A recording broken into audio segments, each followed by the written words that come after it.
Hello guys, in today's video I'm gonna show you how to fix League of Legends black screen problem. If you want to fix this error, it's easy. Just click here and type graphics settings. Once you're here, enable this option and then close this one and type here background apps. Turn off all those applications. And then close it and type here Windows Update Settings.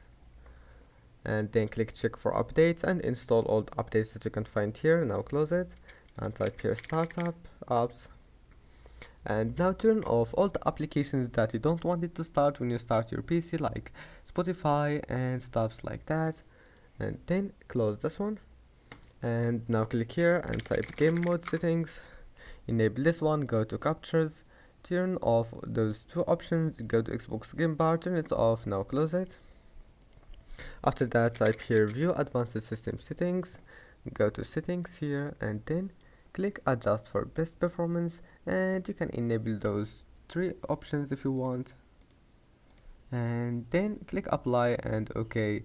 And after that, restart your PC, and after starting your PC, open Task Manager and then go to memory, click on memory to see applications that takes your memory like Google Chrome, right click and end task.